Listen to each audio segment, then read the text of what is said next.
I really was a high school geography teacher. And one of the characteristics of high school classes is that everybody prefers to sit at the back. It seems to continue through our lives. I should address the front row. Teachers learned that the people on the front row are more capable of behaving badly because the teacher is looking at the back row. So anyway, I'm going to do something with this.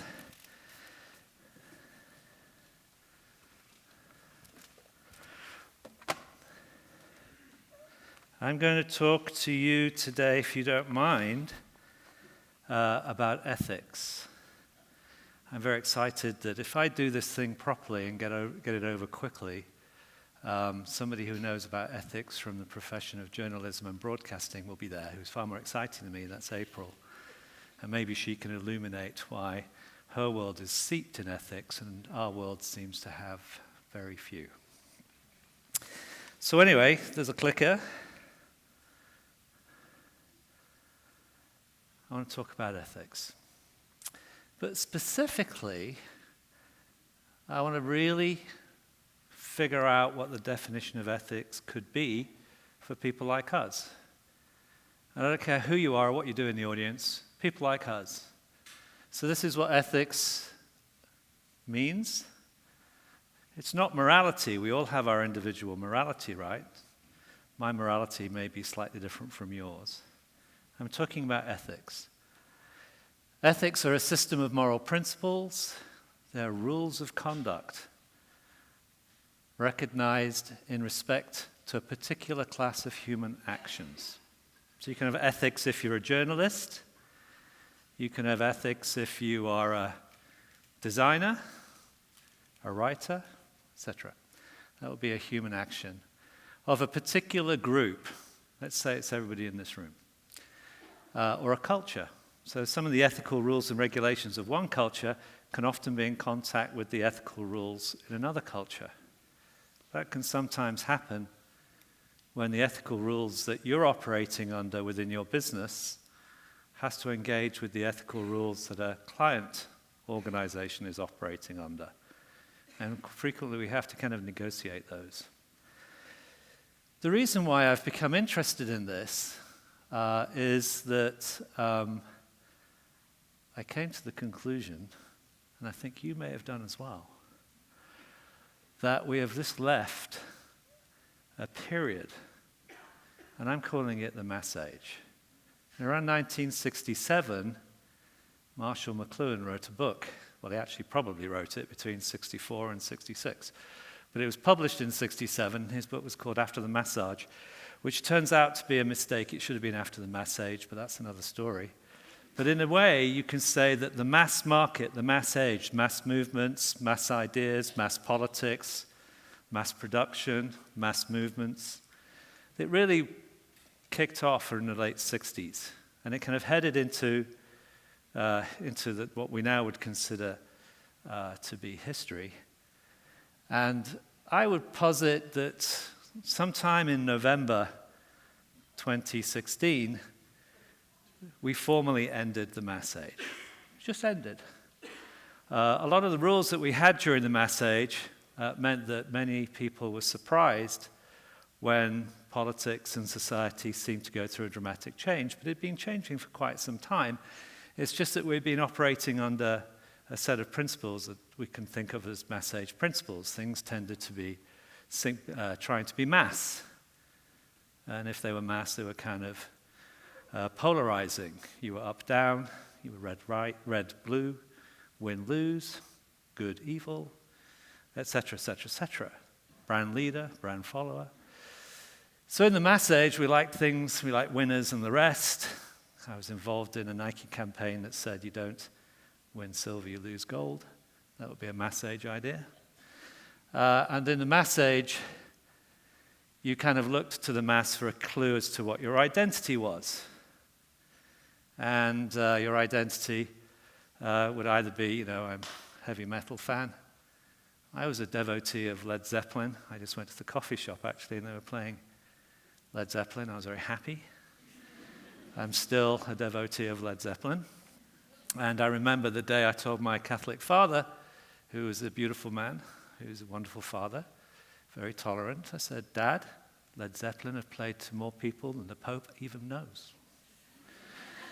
And when we think about the very first time we did a broadcast to the world, another way of saying it was the very first global telecast, another way of saying it is the first time our species spoke to itself with a message was actually the Beatles, 1969, I think.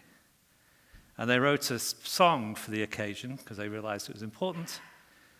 And some of you may know the song. Wow. Sorry?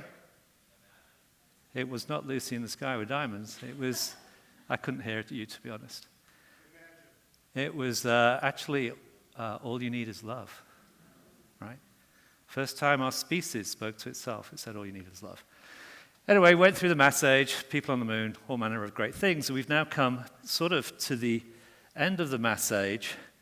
And the signal thing that I want to talk about is as we've come to the end of the mass age, this is a project I'm working on, which will be published. And actually, Frederick Averin is over here somewhere. There he is. Wave, Frederick, I know you're shy. Frederick and I are working on a project with a whole bunch of people called After the Mass Age. And one of the elements of the project is ethics. And we thought it would be interesting to share it with you today.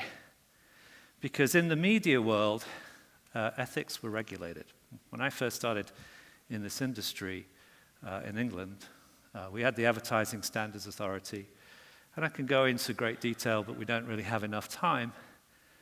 But, you know, it was pretty controlled what you could put on television, or what you would put in a newspaper, or what you would put on the radio. Regulation really defined the media world that commercial, creative people operated in. It controlled, it managed television programming. And some of you maybe remember that when cable really started to grow, in many ways it was an attack on the regulations and the ethics that dominated broadcast media at the time. I think earlier on somebody brilliantly referred to George Carlin, who's one of my heroes, and his words you can't use on television was a comedic rant against the restrictions. So we were in the mass age, we were regulated as the impact of the mass age media was felt. So you can imagine as the media companies and the fact that Americans and the rest started watching television, so it became increasingly regulated. It's far more regulated in other countries than it is here in the United States. But social media and internet-based media is unregulated with few, if any, ethics. So, social media and internet-based media is unregulated with few, if any, ethics. And I think that's a crisis for us. Because there's a group of us in this room who are over 50, a group of us who are under 30, I hope. But the fact that we're now entering a media world with no regulations means there is no regulation, and effectively, there are no real ethics. I'm not saying it's unethical, right? I'm not saying the internet somehow has emerged from the code and from the nodes and developed ethics I disagree with. I'm just saying it doesn't have any, it's just software. This is an argument that's being used by Facebook as they explain why the Russians placed all those ads. Well, it wasn't really us, it was an algorithm. Algorithms don't have ethics, they don't have morals, they don't have codes of conduct, they don't have rules that determine how we interact as a species. So social media and internet-based media is unregulated with very few, if any, ethic. Right? So there's a consequence to this. Consequence to this is trust has gone away. So you can have a look at Americans and their trust in their government. It's now lower, believe it or not, than Chinese trusting their government. A bit bizarre that the Chinese government is trusted more than the American government by its citizens, right? But that is in fact the case. And it's not just government institutions, it's not just politics, it's businesses. My life really has been about brands, and it's brands. People don't trust brands. And yet the reason we created brands was to build trust in products and services provided by our clients. So trust is low. This is an adaptation I made because I was doing a presentation to technologists. And I thought, how can I tell this story? I'll tell it as an equation. Actually, I didn't have to do the work. If you Google the trust equation, you can find it all over the internet. You don't have to trust it, of course, but you can find it. And I think it originated as part of a sales training system. And it basically says, if you want people to trust you as a salesman, or a saleswoman, we would probably change it now, or a salesperson, whatever we want to do. Anyway, trust. First of all, it's competence. You make a pretty good thing, or you offer a pretty good service. It's then plussed by reliability. Not only do you do it once, you can do it twice, you can do it 3 times, you can do it 4 times. You are consistent in the delivery of what you're competent at. Now I'm beginning to trust you. But then it gets super interesting because it then says plus integrity. Now, this is a little more tricky. What shall I wear? What is the provenance of who I am? How do you know that I have integrity? I just tell you, hey, I've got integrity. You should buy my thing and it's going to work, right? So we began to really use advertising and marketing and branding and design to communicate things like integrity. That's worked pretty well. Some of us believe that our motor vehicle brands have competence, reliability, and integrity, and sometimes we even argue over whether or not our brands are more trustworthy, if you like, than other brands. But what's interesting about the equation is the claim.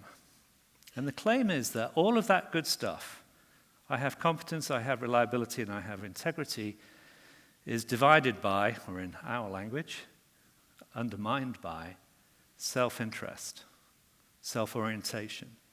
I'm doing it really for me. That would be a major American corporate. I was in India when a major American social media company launched what it claimed was a .org. Implication of a .org is not a .com, it's not commercial. The .org is for the benefit of humanity. A .com is for the benefit of the corporation, right? So this was the thing that suffixed with .org, and they were kicked out of India.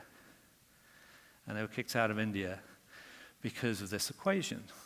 The technology they were selling was competent, their capacity to sell it was reliable, the way they were showing people how to use the technology had reasonable amounts of integrity. I believe that they themselves did have integrity, but it was completely undermined by self-orientation, by self-interest. They were clearly doing it to capture a market that would benefit a corporation back in the United States. A gentleman I work with, actually in Dhaka, Bangladesh,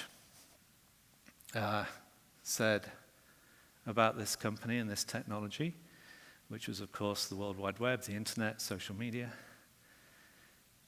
He's an amazing man called Shahidul Alam, and he's a photographer. And he teaches he's set up a school called Pathshala in Dhaka, and he has that region's most successful photo agency. It's called Drick, and I travel there quite frequently, considering I live in Portland. And he said, well, this is not the first time that powerful white men have come to my country with amazing new technologies offering to civilize us. This is not the first time powerful white men have come to our country with amazing technologies offering to civilize us. And in one comment, undermined all the above. So it didn't matter that these good people, and I really believe they were good, well-intentioned people. I met them and worked with them. No matter how they argued, they were undermined by a sense of self-interest. So trust is super important. And one of the interesting things about that is the reason we have ethics is so we can build trust. I was listening to National Public Radio, as I do, you can imagine, and I like it. And they had an interview with a guy who's an economist, so I'm suspicious. Because one of the big activities of the mass age was social science. You can have another conference called It's Not Science, It's Social. It's not social science, it's social arts. But that's another conference. Social science is suffering right now because they're not predictable, not reliable, don't offer modes of experimentation that scientists respect. Just ask Richard Feynman. But I digress. Ethics equals trust. So I'm on the radio, and it's an economist, and he is explaining that markets are only grounded in trust. So here we are. Most of us in this room will have some relationship with the kind of stock market, because we have 401ks, which we were persuaded to trust. And all of those markets that define the value of all of that stock, that defines the value of your retirement fund, is all grounded on trust. The second people don't trust the market collapses. It happened in 2008. It's happened many times, actually. So we have to trust the other in order to have a functioning market. And at the heart of a functioning market are ethics, which was why things like insider trading get dodgy and so on and so forth. So right now, ethics seem to me to be quite important. I'm not moralizing about it. I'm looking at it as a systemic thing, as a functional thing. And I would observe that when we do our work today, we're often asked to do things like I'm going to say this horrible thing. I'm going to sip my water first, because I get nervous. I would like you to provide some content. How many people have heard that? Right? Oh, look at you. Content providers. Let me tell you a very quick story about that. A long time ago, back in the mid-90s, I was working for a client called Microsoft. And they had discovered the World Wide Web. And they had decided to do a thing called Internet Explorer. And they decided to open up a thing called Slate. And they recognized that there was going to be a lot of publishing. And it was going to be, quote, the democratization of publishing. See how they use these words? It's really clever. Democratization. We were going to have to find, and this is when the really big, heavy mallet dropped, a lot of content. And we would go, what do you mean content? I mean like water in a bottle? Garbage in a pail? Content, what do you mean? Where's this content going to come from? Oh, it's going to come from content providers. No, I'm serious. Excuse, sir. What's a content provider? Oh, you know, writers, filmmakers, artists. Anyway, so they go out there and they meet Laurie Anderson, as I explained this earlier on. And they go, Laurie Anderson, you're really, really great. You totally understand technology. People think you're cool. Will you be a content provider? Laurie Anderson, who I love, I'm not a content provider. I'm sure she was more eloquent and more damning than that. And she turned them down. And a few months later, maybe a year later, I saw her in concert in Portland at the Aladdin Theatre, believe it or not. And she stopped the show and she gave a monologue about this moment with Microsoft and articulated a profound case that there are no such things as content providers. There are writers, there are filmmakers, there are musicians, there are composers, there are poets. These are artists, but if you call them content providers, you're reducing it just to content. And so that's the problem we're in. We're now in a market where there is no regulation, within which we're asked to provide content. And I don't know how many of you have been to graphic design school or you've worked hard to develop skills, and I know that all of you have some kind of ethical value to the work that you do. All of you do, because you're artists. Artists have ethics. They do. So anyway, ethics equal trust, but we don't have any regulation on the internet, and so here's my proposal. My proposal is that we should get some. Because we can do that. And I think it would help, because all of your clients, and forgive me, some of you may not have clients, but hopefully you do, and figure out a way of adapting this monologue to your world. So anyway, tomorrow I'm running a workshop to which you're all invited. And it's about ethics and content. And then that's the last time I'm ever going to use that word, because it's really hard for me to even write it on the slide. And we're going to ask you to really think about ethics. We're going to ask you, why do you do what you do? This is the worksheet we're going to have. It was designed by Frederick. It's really beautiful. And we're going to say, see, that's a Trumpism. It's really beautiful. Assertion after the mass age, right? How do you contribute to trust? The first question is why? Why do you do what you do? I actually got that question from a handbook, 25 questions you need to ask your clients in order to improve your business, because that's something I need to achieve. How do you contribute to trust? And then 2 other questions. What business ethics do you adhere to? What creative ethics do you adhere to? These are the questions we're going to be dealing with in our workshop. What are the business challenges you have to overcome to adhere to your ethics? What are the creative challenges you have to overcome to adhere to your ethics? And with all of that, we're hoping to have a nice conversation about ethics. And what I think is this. I think that we can develop ethics and use them, because ethics equal trust. And everything we do is designed to help people trust our clients, if you have clients. Everything we do. If it doesn't add to trust, we have failed professionally. And I want to compete. I'm a competitive kind of guy. And I think I can compete on this. I think I can say to prospect clients, you know, we've really thought about this. This is an unregulated world. And in order to build trust for you, we're going to have to adopt some ethics. So we've come up with some. I could come up with them on my own, and I can go into a meeting and I can present them. Or we could do that communally. It doesn't really matter.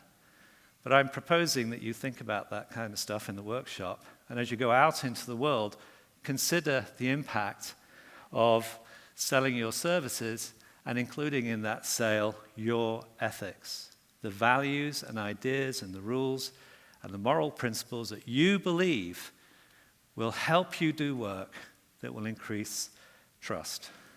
It's a small step. We're in a transition, and the transition is from the mass age, maybe to the social age. I don't know. I called it the social age. It was kind of fun.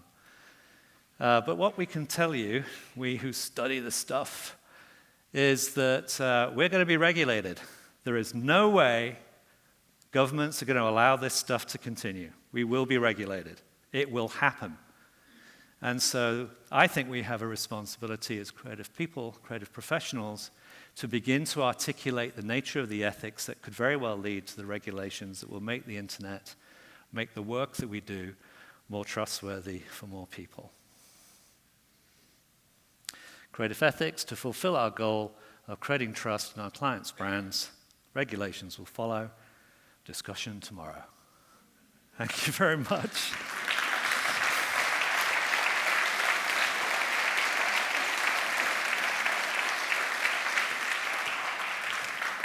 Do I go over here? Lovely. Do you want the green chair or the red chair? Because I think red, green. No, thank you. See, here's the ad man. He sees it. This chair is too small for me. Admitted. Here, let's switch. I feel ridiculous. Sorry. Yeah. Oh, that's better. I'm not going to lie to you. There's half of me that wants to just fall down weeping at the notion that somebody remembered that journalism is built on ethics and that newspapers and others don't just write whatever.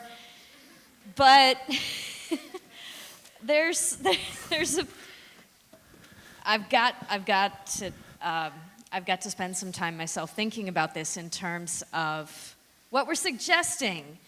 The end game is when we say that ethics need to be a part. Well, first of all, do you see any brands doing this? Very few. I think Apple tries. I'm prejudiced. I used to work there. I think Apple tries. I think Steve had very powerful ethics, and we adopted them. You may think they are the right ones or the wrong ones, but I think they try. Beyond that, I haven't really seen much evidence. particularly in social media.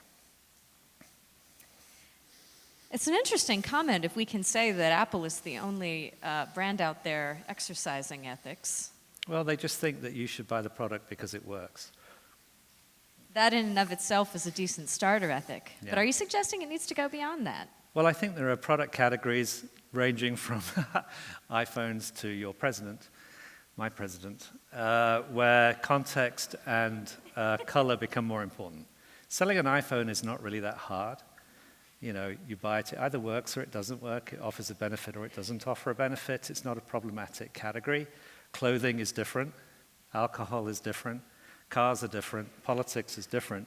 So as you go into these other categories of communication, you run up against social values, you run up against behavioral issues, and so on and so forth. So it matters a bit more as you leave the realm of bits and bytes.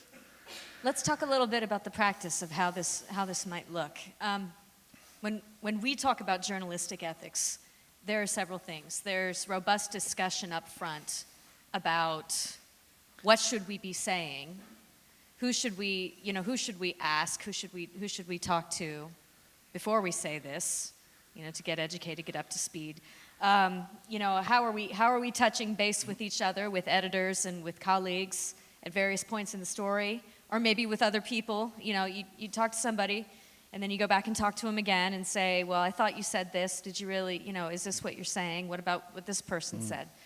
So it's sort of like people think journalistic ethical process is linear, but it's really more like a web because you're sort of constantly checking and rechecking. Yeah, it's interesting. Is that what you mean when you talk about businesses and brands doing this? I think businesses would be transformed if they did that, because they do not do that. And they live in a linear format. So the notion of the kind of chaos that you've just described, this is how they would see it. They would see that as chaos. And then somebody would argue that it's too subjective. And then somebody would try and make it objective, but fail. And then they would get some market research company to organize who you should talk to. None of those people want to talk to you unless they're bribed, which they then do. And then they quantify it around questions that are meaningless to most people who receive them. So I'd rather have your process. And in fact, that's sort of what I'm talking about, which is that I perceive your world. Forgive this. Is this an appropriate hand gesture? It's okay. I just needed to check. It's been a year, hasn't it? It's good in a way. It's good. Yeah. It's good. It's good to be challenged that way. What I found through working with people at Wieden Kennedy, I was very lucky. I worked with some really amazing creative folks. And Apple, these were two companies that didn't like the market research industry and both became excellent at what they did. And one of the reasons for that is because the creative process is messy. Exactly what you're describing from my perspective is a creative way of learning. Lots of inquiry, questions, go off, find things. Is he telling the truth? Let's fact check, blah, blah, blah. But the creative process is we're going to first of all do some learning. And then from that learning, we're going to decide the story we're going to tell, broadly speaking, just very broadly speaking. But in the main, what's happened to the industry, particularly during the mass age, is this part of the creative process is ignored. It's completely ignored. When they come to the creative professional who is providing a service which I would consider to be an art-based service, they don't trust that creative learning. They impose a linear, what they think is a scientific process, and then they direct the work to be a certain way. And the agenda of that work is always the agenda that serves the client, right? Whereas the best learning doesn't have that agenda necessarily. Sometimes the learning leads you to a conclusion that your client has a really significant problem, that the client would be well served to address in order to be trusted. So I think what one of the things we can all do is regain our faith in the excellence of the learning part of the creative process, which is kind of what you just described. And so in my world now, because I'm liberated from corporations for a while, is I work with journalists and photographers. And what I've learned, I work now with a guy called Alex Chadwick, who's a luminary of National Public Radio, and he's taught me this. Everything you just said, he taught me about fact-checking, ethics, getting it right, blah, blah. And I found that the work we've done in terms of insight, and which we have brought to major multinational companies, has just been profoundly better. It's been better written, it's been better documented, and people are really responding to what we're finding out, and it's satisfying my craving for producing work that is trusted.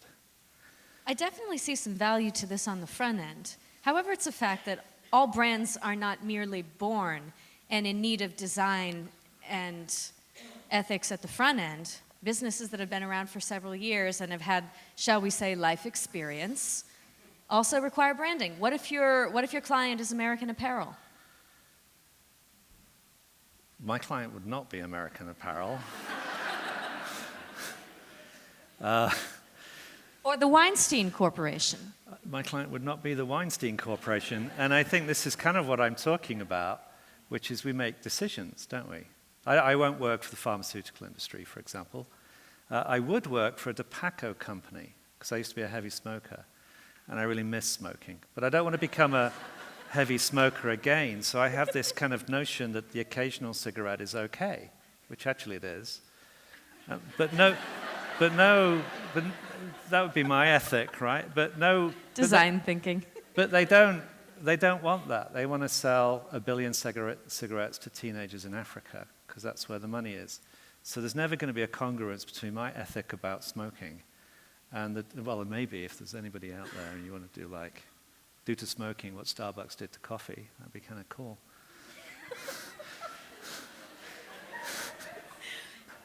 To say that a form of journalistic ethics in the service of branding might only be used by what we might classify as ethical corporations seems a bit like letting the jaguar loose in the petting zoo.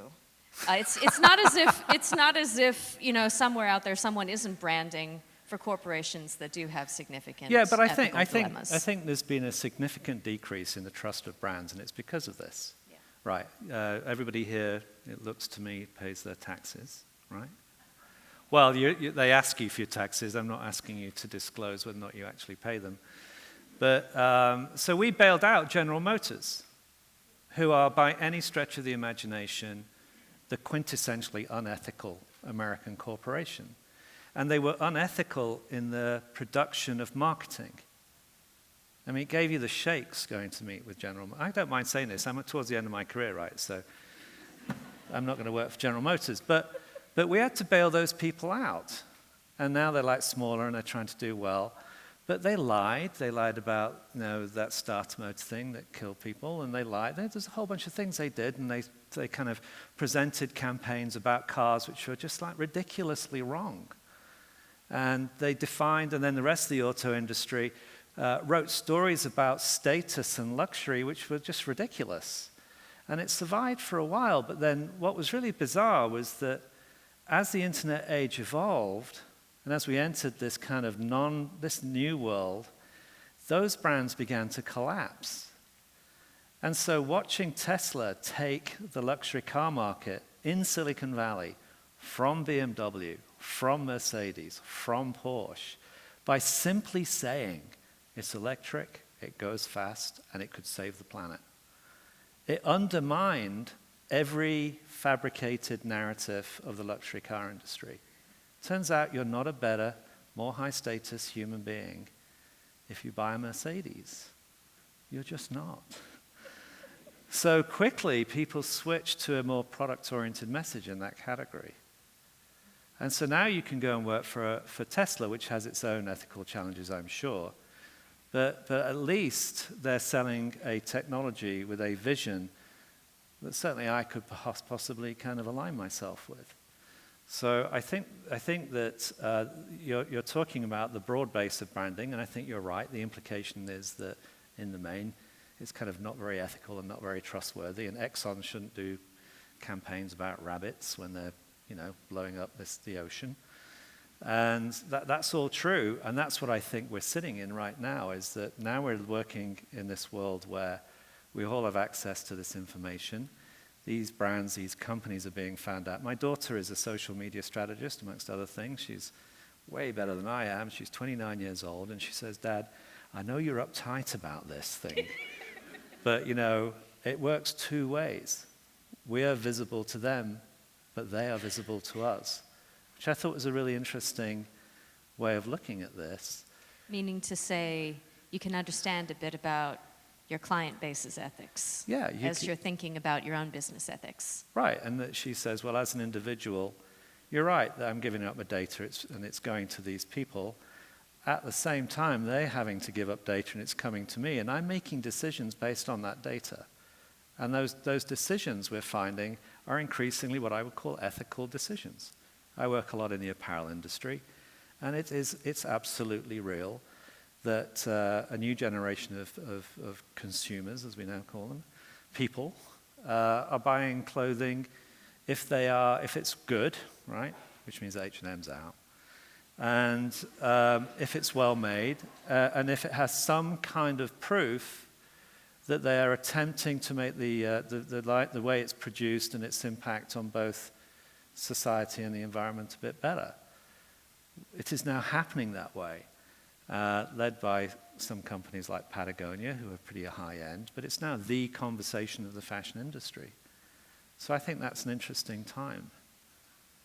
But that's not quite the same as all of us in this room deciding that in our work as creative professionals, we ourselves, I think, have an obligation or an opportunity to adopt a set of ethics which will help us do work that will help our clients be trusted.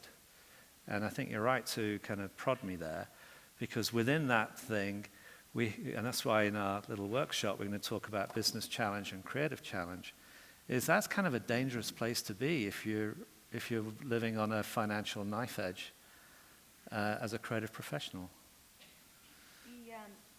The time you spent at Apple coincided with a period when the company was facing a lot of criticisms about labor practices.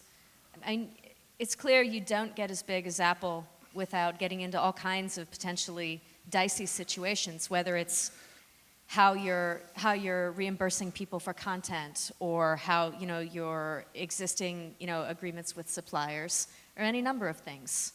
What did you learn about ethics during that period? I worked on the creation of our first social responsibility / environmental website. And what I learned, it's a really great question, came directly from the boss, which was produce the facts, let everybody have them.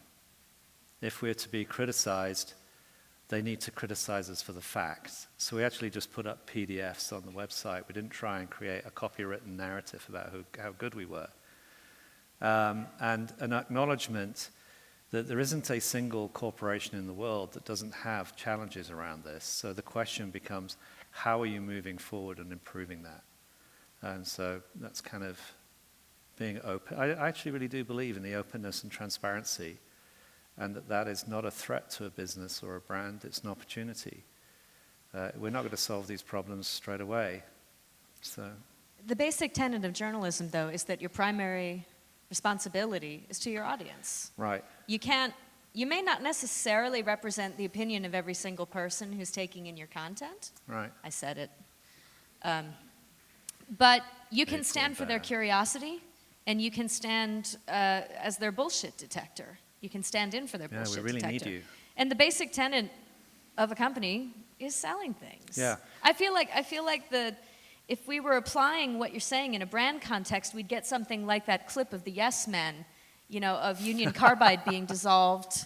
If we were really thinking about an ethical yes, but I response think what's to brilliant, I business. love that. I hadn't seen that before. What was that? Was that Kawandeep who put up that clip? It was really fantastic. Yeah. For like 30 seconds, I thought it was real. And I'm going, no, shit, Dow did that? Wow. Oh, wait a minute. But I think you're speaking to exactly the crisis that I feel, and I think is a crisis. And that is that as we degenerate our opportunity or as the opportunity to present work where the objective is the audience's benefit, right, like your show. You do your show because your audience, that's what you do it for your audience. And your motivation is them. And the crisis that people who are trying to shift over to the other side face is that's not the objective. The objective becomes them up there, and one is caught in the cleft stick of my responsibility to my audience and my responsibility to my client. And I think one of the earlier speakers talked about Paul Rand, who's sort of a hero of mine. And Paul Rand said that he saw his role as being a running interference between those two goals and holding his clients accountable to the audience. And I think that that's one of the crises we face in industry. It became an industry that was less about artisan workers like Paul Rand, who did all his work from his home, right? And it became about major multinationals who are extracting money at every sort of, they're only interested in the profitability of their clients. Whereas when I first started in this industry and I was inspired by Paul Rand, I realized that his idea of being civically responsible, holding his clients accountable to that, and by doing so, improving the level of trust people had of his clients, like IBM, that was amazing to me. And in a sense, I think we're back in that place where instead of just go sell our stuff, you can do that. That could be your ethics. I don't mind. But who is in the room having the conversation with the decision makers in such a way as that they understand the kind of contextual drama that they're in, which is another subject that came up earlier on today from these extraordinary speakers. And I think that is the role of the creative professional, or could be. But we've allowed the industry to decline. It has declined. And we now have this opportunity. And I think the opportunity is being given by this kind of internet thing, because it's now perfectly obvious that in the main, everything on the internet is rubbish and not based on truth. So if we can begin to bring a conversation to that, which is about ethics and truth, I think we can, in a small way, begin to make a difference. And in the main, my experience, I've been in this business for a long time, and I work in Japan a lot, and I work in Europe. And I can tell you, most of the people I meet are fantastic people. They're not evil, corrupt geniuses trying to screw the public. I think they're just normal people. But they're not put in a situation within which they can have a conversation about trust and ethics. I mean, this conversation you and I are having just doesn't happen in businesses. But I think it could. Chris, this is absolutely fascinating. I feel like I now have an extremely realistic idea of how the scratching post feels after the cat's been at it for a while, and I really do appreciate this conversation. Well, thank you for coming. I'm curious to see where you take this. Me too. Chris Riley, everyone.